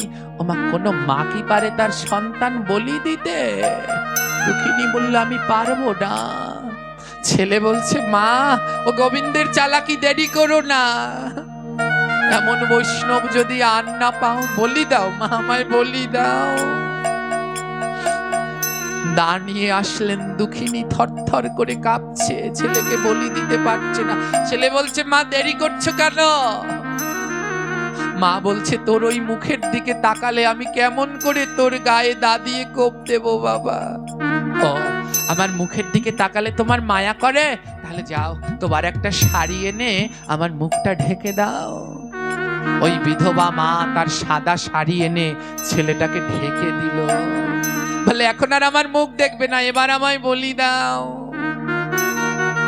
যেই দুঃখিনী বলি দিতে গেল, অমনি বৈষ্ণবী রূপী দুর্গা বলল দাঁড়াও, আমি বৈষ্ণবী, তুমি ছেলে কাটবে কিন্তু রক্ত যেন না পড়ে, কারণ আমরা বৈষ্ণব রক্ত পছন্দ করি না। তুমি নাকি বৈষ্ণব সেবায় এবারে পারদর্শী, তবে কাটবে পুত্র, না পড়িবে রক্ত, তাহলেই বুঝিব তুমি কেমন বৈষ্ণব ভক্ত। দুঃখিনী গোবিন্দকে বলছে ও প্রভু, আর কত পরীক্ষা নেবে? ছেলেকে কাটবো, তার রক্ত পড়বে না? বেশ। হাত জোরে করে দুঃখিনী গিরিধারীর কাছে কয়, শোনো শোনো ওগো গিরিধারী, ওগো দয়াময়, চিরকাল ধরে যদি তোমার নাম করি, আমার এই একমাত্র পুত্র ফল করে দাও তাড়াতাড়ি। ও প্রভু, আমি চিরকাল ধরে যদি তোমার নিষ্ঠার সাথে নাম করি, আজ বৈষ্ণব এসেছে, আমার পুত্র চাইছে, বলি দিতে বলছে, বলছে রক্ত চায় না, তবে শোনো প্রভু, আমি যদি চিরকাল তোমার নাম করি, আমার এই পুত্রকে তুমি ফল করে দাও। আরে জগতে ফল কাটলে রক্ত বেরোয় বা? বলে আমার এই পুত্র তুমি ফল বানিয়ে দাও, তা যেন বৈষ্ণবের সেবায় লাগে। সতী নারীর মুখের কথা বৃথা নাই হয়, দেখিতে দেখিতে পুত্র ফল হয়ে যায়। চলন কুমার থেকে সৃষ্টি চাল কুমরা নাম, দুঃখিনী বলি দিল দুর্গার চরণে রে, দুর্গার চরণে রে, দুর্গার চরণে। সতী নারীর মুখের কথা বৃথা নাহি যায়, দেখিতে দেখিতে পুত্র চলন কুমার ফল হয়ে যায়। চলন কুমার থেকে সৃষ্টি চাল কুমড়ো নাম। ওই যে ফলটা হলো, সেই চলন কুমার ফল হয়ে গেল। আর তাই হলো আদ্যকার আপনারা যে সবজিটি দেখতে পান, চাল কুমোর, বলি দিল মা দুর্গার কাছে। এবার বৈষ্ণব রূপ ছাড়ি দেবী দুর্গা রূপ ধরলো, করজোরে দুঃখিনীর কাছে বলিতে লাগিল, ধন্য তুমি দুঃখিনী, ধন্য তোমার ভক্তি, জগতে অটুট রইবে এই না কৃষ্ণ ভক্তি রে, এই না কৃষ্ণ ভক্তি রে, এই না কৃষ্ণ ভক্তি। আমি দুর্গা করে গেলাম তোমায় আশীর্বাদ, দুর্গা পুজোয় চাল কুমড়ো ছাড়া পুজো বাদ রে, ছাড়া পুজো বাদ রে, ছাড়া পুজো বাদ। মা দুর্গা বলছে আজ তোমার পরীক্ষা নিতে এসে আমি পরীক্ষায় পড়ে গেলাম, তাই আমি আশীর্বাদ করলাম, আজ তোমার এই পুত্র চাল কুমড়ো হয়ে গেল, চলন কুমার থেকে হয়ে গেল চাল কুমার। তাই আমি আশীর্বাদ করলাম, আজ থেকে যেইখানে দুর্গা পুজো হবে সেইখানেতে সবার আগে চাল কুমড়া লাগিবে। চাল কুমড়া ছাড়া নাহি দুর্গা পূজা হবে রে, দুর্গা পুজো হবে রে, দুর্গা পুজো হবে। মা আপনারা চাল কুমড়ো চেনেন? চেনেন কি? এখানে কি চাল কুমড়োই বলে? তো দুর্গা পুজোর প্রধান উপকরণ কি? দুর্গা পুজো দিতে হলে ভ্যাট দেয়া লাগে, ভ্যাট। এই ভ্যাটের মধ্যে থাকে মান কচু, আখ, ডাব। প্রধান উপকরণ হলো চাল কুমড়া। মা দুর্গা বললেন, অষ্টমীর দিনে এই চাল কুমড়ো বলি হবে, জগতে মাঝে এই লীলা প্রচারিত রবে রে, প্রচারিত হবে রে, প্রচারিত হবে। দুর্গা পুজোয় কালী পুজোয় কোনো জীবকে বলি দেয়া নয়। দুর্গা পুজোয় কালী পুজোয় বলি দিতে হয় চাল কুমড়ো। জানেন, দেখেছেন বলি দেয় অষ্টমীর দিন চাল কুমড়ো বলি হয়। এই সেই চাল কুমড়ো। চলন কুমার থেকে হলো। দুঃখিনী বলল, হে দেবী, আজ তুমি আমার যেই পরীক্ষা নিলে, কথা দাও পৃথিবীতে এই পরীক্ষা আর কোনো নারীকে নেবে না। একটা নারীকে দিয়ে তুমি তার সন্তানকে কাটালে, কথা দাও আর এমন পরীক্ষা নেবে না, কোনো নারী যেন আর তার সন্তানকে না কাটে। মা দুর্গা বললেন, আজ থেকে আমি তোমায় কথা দিয়া গেলাম, নারীদের এই পরীক্ষায় আর নাহি নিলাম রে, আর নাহি নিলাম রে, আর নাহি নিলাম। তাই নারীর সন্তান হয় চাল কুমড়ো সমান। তাই নারীদের বিধান নাই চাল কুমড়ো কাটন রে, চাল কুমড়ো কাটন রে, চাল কুমড়ো কাটন। তাই নারীদের সন্তান সমান চাল কুমড়ো। তাই কোনো নারীদের কোনো সময় চাল কুমড়ো কাটতে নেই। জানেন মায়েরা, জানেন মেয়েদের কোনো সময় চাল কুমড়ো কাটতে নেই। কে কে জানতেন? আগে হাত তুলুন। কয়জনে জানতেন? যারা জানতেন না তারা তুলবেন না। যারা জানতেন, বাহ, কেন জানতেন? এটা জানতেন, এই সেই চলন কুমার মা দুর্গা কথা দিলেন, আজ থেকে এই চাল কুমড়ো নারীদের সন্তান। তাই কোনো নারী আর চাল কুমড়ো আজ থেকে কাটবে না। এর জন্য বাড়িতে চাল কুমড়ো আনলে আগে পুরুষদের দিয়ে একটুখানি কাটিয়ে নিতে হয়, তারপরে মায়েদের আমান্য করতে হয়। যদি নারীরা চাল কুমড়ো কাটে তাহলে সন্তানের গায়ে বলি দেয়া হয়। তাই কোনো সময় নারীদের চাল কুমড়ো কাটতে নেই।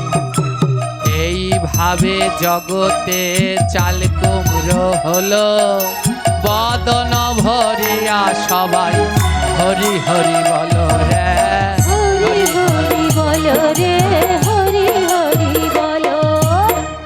জয়নি। তাই এইভাবে জগতে চাল কুমড়োর সৃষ্টি হলো। আমা এই চাল কুমড়ো কোন দিন খেতে নেই জানেন? 15 দিনে 15টা জিনিস খাবেন না। কোন দিন কি কি খাবেন না ধ্যান দিয়ে শুনুন, হ্যাঁ, উঠবেন না কেউ। প্রতিবাদে কোনো দিন কুমড়া খাইতে নাই, অর্থহানি হয় তাতে জেনে রেখো ভাই। দ্বিতীয়াতে তিল বেগুন যদি তুমি খাও, হরি ভজন নষ্ট হবে জেনে রেখো। তৃতীয়াতে পটল খেলে শুক্র বৃদ্ধি পায়, চতুর্থীতে মূলা খেলে ধর্ম নষ্ট হয়, পঞ্চমীতে বেল খেলে কলঙ্ক রটায়, ষষ্ঠীতে তিতা খেলে পক্ষী হতে হয়, সপ্তমীতে তাল খেলে শরীর ধ্বংস হয়, অষ্টমীতে নারকেল খেলে মূর্খ হতে হয়, নবমীতে লাউ খেলে গোমাংস যে হয়, দশমীতে পুঁই শাকে ব্রহ্ম হত্যা হয়, একাদশীতে ছিম খেলে মহাপাপ হয়। দ্বাদশীতে আরে দ্বাদশীতে পুঁই শাকে ব্রহ্ম হত্যা হয়। ত্রয়োদশীতে বেগুন খেলে সন্তান হানি হয়। চতুর্দশীতে মাস কালাই কভু নয়। আমাবর্ষা পূর্ণিমায় মাছ মাংস নয়। এই কথা হরি ভক্তি বিলাসেতে কয় রে, বিলাসেতে কয় রে, বিলাসেতে কয়। ধ্যান দিন, এই কুমার বা চাল কুমোরের সৃষ্টি হলো প্রতিবাদ। প্রতিবাদ তিথিতে কুমার বা চাল কুমড়ো খেলে অর্থহানি হবে, সারা জীবন ধরে টাকা পয়সা রোজগার করবেন, হবে না। দ্বিতীয়াতে তিত বেগুন খেলে কৃষ্ণ ভজন নষ্ট।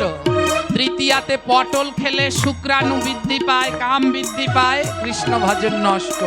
চতুর্থীতে মূলা খেলে ধর্মহানি হয়, বংশে কলঙ্ক লাগে। হ্যাঁ, এবার পঞ্চমীতে বেল খেলে কলঙ্ক হয়।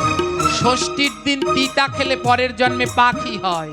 সপ্তমীর দিন তাল খেলে শরীর ভালো থাকে না, রোগ ব্যাধি হয়। অষ্টমীর দিন নারকেল খেলে মূর্খ হয়, নারকেলের সৃষ্টি হলো অষ্টমীতে। নবমীতে লাউ খেলে গোমাংস খাওয়া হয়। হ্যাঁ, আর দশমীতে কলমি শাক খেলে ব্রহ্ম হত্যা, ব্রাহ্মণ হত্যার পাপ হয়। একাদশীর দিন সিম খেলে যতদিন চন্দ্র সূর্য আছে নরকে থাকে। দ্বাদশীর দিন পুঁই শাক খেলে ব্রহ্ম হত্যার পাপ। মায়েরা ধ্যান দিয়ে শুনবেন, ত্রয়োদশীর দিন বেগুন খেলে সন্তানের মরা মুখ দেখতে হয়। চতুর্দশীর দিন মাস কালাই খেলে চির রোগ হয়। আর আমাবস্যা পূর্ণিমায় কোনোদিন মাছ মাংস খেতে নেই। হ্যাঁ, আমাবস্যা পূর্ণিমায় বলবেন যা অন্যদিন খাওয়া যায়, কোনোদিনই না। যারা খান অন্তত একটু দেখে শুনে খান। হ্যাঁ, এই যে তিথিগুলোতে এমন ধরে ধরে খেতে হয়। আপনাদের বাড়ি ডাইরেক্টরি পঞ্জিকা আছে, দেখবেন পঞ্জিকার প্রথম দিকের পাতায় বড় বড় করে লেখা আছে, কিন্তু কেউ পালন করে না। ভক্তরাও নবমীর দিন লাউ রান্না করে, নবমীর দিন লাউ খেলে গোমাংস হয়। কেন মায়েরা নিজের চোখের সামনে ছেলের মরামুখ দেখছে, সন্তানের মরামুখ? ওই যে বললাম, বিধি যে মানে না ব্যাধি তাকে। ত্রয়োদশীর দিন বেগুন খাবেন না, সন্তান হানি হয়ে যাবে। এইখানেতে বেশি কথা বলবো না, এবার ছেড়ে দিয়ে যাবো আমার কাব্য আলোচনা রে, কাব্য আলোচনা। তাই যদি থাকে লেখা আবার হবে দেখা, যদি থাকে লেখা আবার হবে দেখা, যদি থাকে লেখা আবার হবে দেখা, যদি থাকে লেখা আবার হবে দেখা। এইখানেতে বলে যাই সবাই টাটা বাই বাই, এইখানেতে বলে যাই সবাই টাটা বাই বাই। মায়েরা আমার সাথে রাগ হয়েছেন? মায়েরা একটু কম হয়েছে, বাবারা হয়েছে সব থেকে বেশি। আর ভাইয়েরা তো আমায় মেরে ফেললে আর যাওয়ার সময় বোম মারবে। গাঁজা খাইতে মানা করে, মদ খাইতে মানা করে, হতচ্ছাড়ারে পাইছে তো। রাগ হয়েছেন ভাইরা? রাগ হয়েছেন? ওমা, আমার জন্যে নয়, আপনাদের জন্যেই বললাম। রাগ করবেন না, একদিন মনে করবেন, এপারে না হলে ওপারে তো যে মনে করবে। হ্যাঁ, আমার সত্যি জোরে বলবেন, রাগ হন নাই? আমার এই কথা, আমায় কি ভালোবাসেন? জোরে বলেন তো, ভালো লাগলো? তাহলে যদি ভালোবাসতেন, তাহলে আপনার বাড়ির ছোট ছেলেটা যখন স্কুলে যায়, ও টাটা দিলে তো টাটা দেন, ও ছোট ছেলেটা টাটা দিলে তো দেন। আমি তো বুড়া ছেলে, তা আমায় তো একজনেও টাটা দিলেন না। আমি বললাম টাটা বাই বাই, একজনেও দেয় না। দেবেন না? আমি এখন যাব, আমার যাওয়ার সময়। দেবেন তো? তাহলে দেন তো। আমি আবার বুড়া না, এক হাতে দিলে হয় না, আমায় টাটা দিলে আবার 2 হাত তোলা লাগে। বুড়া তো একটু দাম বাড়ছে। এবার নিতাই গৌর হরি বল, প্রেমানন্দে বাহু তোলো, নিতাই গৌর হরি বল, প্রেমানন্দে বাহু তোলো। তাই গৌর হরি বল, প্রেমানন্দে বাহু তোলো। নিতাই গৌর